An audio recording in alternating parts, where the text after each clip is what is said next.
Sorotan berikutnya, Marliana, saudara kakak Vina korban pembunuhan di Cirebon mendampingi pemeriksaan ayah Vina di Polda Jawa Barat siang ini. Keduanya tiba di Polda pada Rabu siang untuk dimintai keterangan.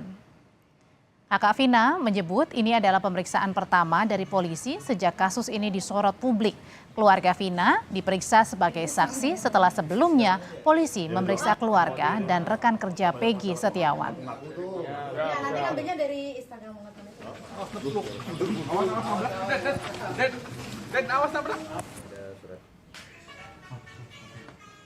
Kan Peggy sama pelaku yang di dalam kan tidak mengenali semua. Jadi saya bilang ya, saya dan keluarga tidak mengenal teman-teman adik saya yang di luar sana. Saya dan keluarga hanya mengenal teman-teman yang di rumah. Keluarga Vina menginginkan bisa berkomunikasi dengan ayah Eki, Ibtu Rudiana, terkait kelanjutan kasus pembunuhan Vina Eki. Kakak kandung Vina, Marliana, bilang terakhir dirinya berkomunikasi dengan keluarga Eki pada tahun 2017 usai persidangan pembunuhan Vina dan Eki selesai. Saat kasus ini kembali muncul, kakak Vina pernah mencoba menghubungi pihak keluarga Eki, namun hingga sekarang tidak pernah ada respons. Tapi nggak bisa diatur ya. Sabtu. Belum sabar coba.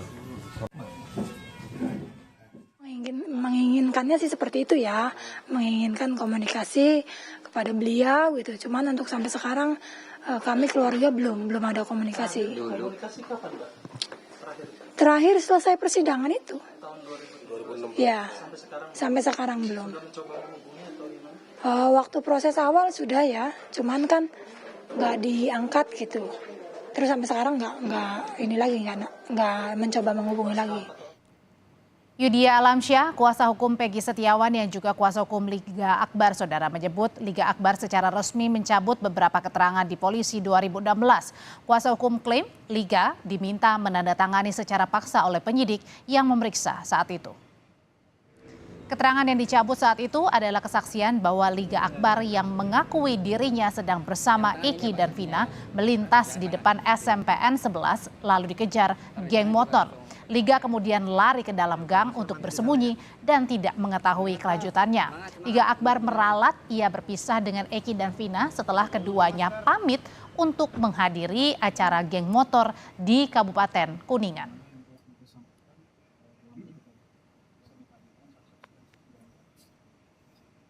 Liga Akbar ini awalnya tidak mau menandatangani berita acara pemeriksaan. Waktu itu. Nah, cuman apa boleh buat, ada sesuatu jadi dia menandatangani. Dan tidak paham kalau di pengadilan bisa dicabut. Ketidakpahaman lah, hal-hal yang sangat wajar lah, orang tidak tahu.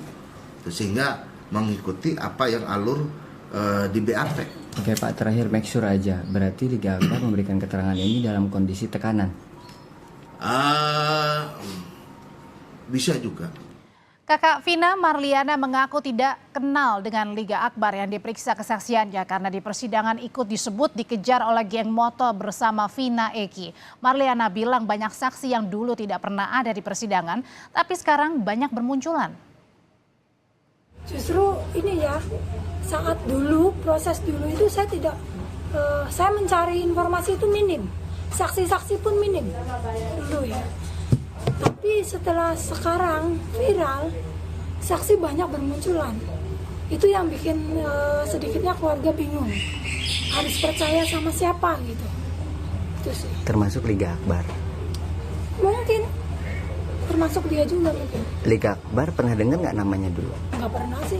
Jadi memang balik lagi Mas, saya sama teman-temannya adik saya itu yang di luaran sana tidak pernah kenal. Jadi nggak pernah dengar nama ini, nggak pernah ini bukan temennya, nggak pernah tahu. Saya tahunya hanya teman-teman yang di rumah. Hari ini polisi memeriksa ayah Vina, apa saja keterangan yang diminta polisi. Lebih lengkap kita akan tanyakan ke jurnalis Kompas TV Vida Alatas dari Polda Jawa Barat. Vida, poin-poin apa saja yang digali penyidik dari pemeriksaan perdana ayah Vina hari ini?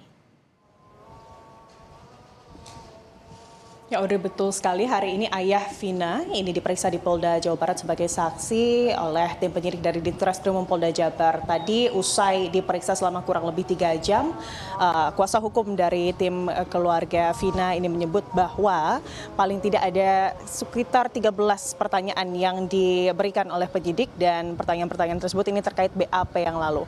Dan Audrey, selain hari ini ayah dari Vina yang diperiksa di Mapolda Jawa Barat sebagai saksi, tim kuasa hukum dari Peggy Setiawan kurang lebih totalnya ini ada 64 kuasa hukum dari berbagai daerah ini juga mendatangi Mapolda Jawa Barat, tepatnya penyidik dari Ditreskrimum Polda Jabar yang menangani kasus dari Peggy Setiawan untuk kemudian meminta salinan dari BAP atas kliennya.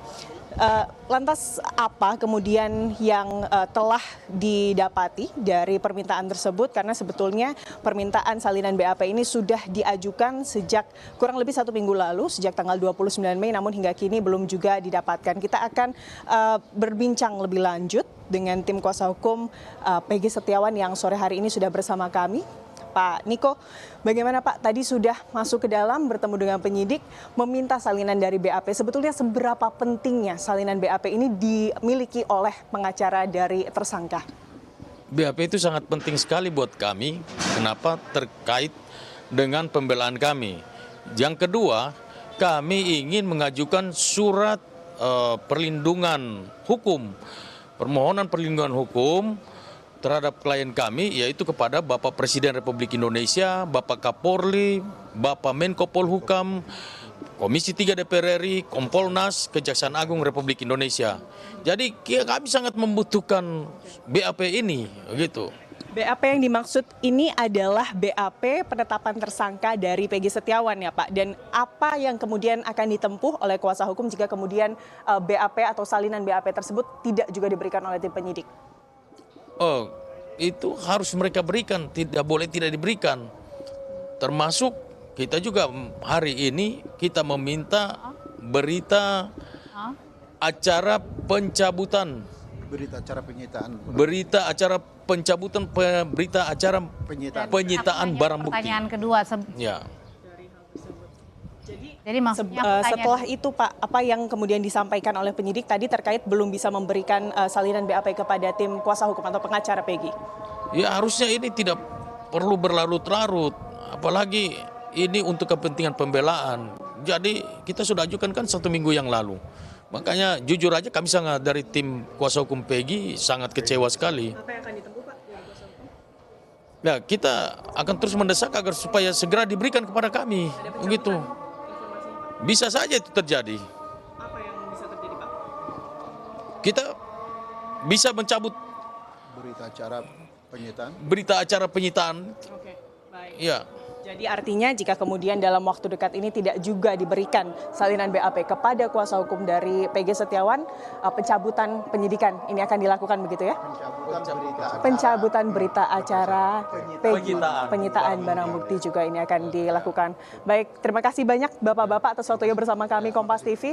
Itu tadi Audrey dan juga saudara bagaimana kemudian saat atau hingga saat ini pihak kuasa hukum dari Peggy Setiawan masih terus meminta salinan BAP dari tersangka Peggy Setiawan. Karena apa ini begitu penting Audrey dan juga saudara untuk kemudian dianalisa oleh kuasa hukum terkait poin-poin apa yang kemudian dipertimbangkan sebagai penyidik untuk menetapkan Peggy Setiawan menjadi tersangka. Demikian Audrey. Anda kembali menyaksikan Sapa Indonesia Malam dan sekarang kita masih menuju ke Mapolda Jawa Barat. Sudah ada Fida Alatas melanjutkan pertanyaan yang belum kemudian terjawab. Fida, apakah ada kuasa hukum maupun pihak keluarga Vina ini mempertanyakan kepada penyidik kenapa polisi ini menghilangkan 2 DPO setelah Peggy ditangkap?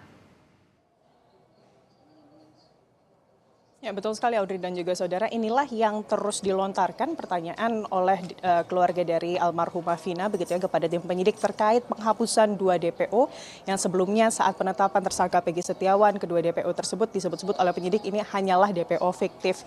Ini yang dipertanyakan Audrey karena kenapa? Yang pertama keterangan bahwa masih ada 3 orang DPO termasuk salah satunya ini adalah Peggy Setiawan sebagai yang diduga adalah otak pelaku pembunuhan dan juga dugaan ruda paksa. Ini keterangan tersebut ini telah tertera atau diputuskan di BAP putusan Majelis Hakim Pengadilan Cirebon begitu pada tahun 2017 yang lalu. Keluarga dari Vina tentunya mempertanyakan atas dasar apakah kemudian penghapusan kedua DPO tersebut dilakukan oleh pihak kepolisian. Karena memang logikanya begitu ya, Audrey dan juga saudara, ini adalah hal yang disampaikan oleh keluarga Vina jika kemudian saat 2 nama atau 3 nama ini sudah ada di BAP putusan Majelis Hakim, itu artinya keterlibatannya lalu juga kronologinya apa kemudian peran dari ketiga DPO tersebut dalam kasus pembunuhan Vina ini artinya sudah ada dan juga seharusnya sudah terbukti. Inilah kemudian yang juga menjadi sorotan dari keluarga Vina begitu, Audrey. Dan selain itu, Audrey dan juga saudara, tadi usai pemeriksaan dari ayah Vina begitu ya, tim kuasa hukum dari keluarga Vina ini juga meminta untuk polisi untuk memeriksa saksi, tepatnya adalah 5 saksi yang sebelumnya dalam BAP putusan Pengadilan Cirebon pada tahun 2017 lalu. Diketahui dalam BAP tersebut ini terdapat 5 orang yang kemudian sebelum kejadian pembunuhan Vina dan juga Eki ini diketahui bersama-sama dengan Peggy Setiawan sebelum akhirnya Peggy berangkat untuk melakukan eksekusi begitu, Audrey. Setelah Peggy ditetapkan sebagai tersangka, penyidik Polda Jawa Barat banyak memanggil saksi dan hari ini memanggil ayah Vina. Terima kasih laporannya Vida Alatas dari Mapolda Jawa Barat.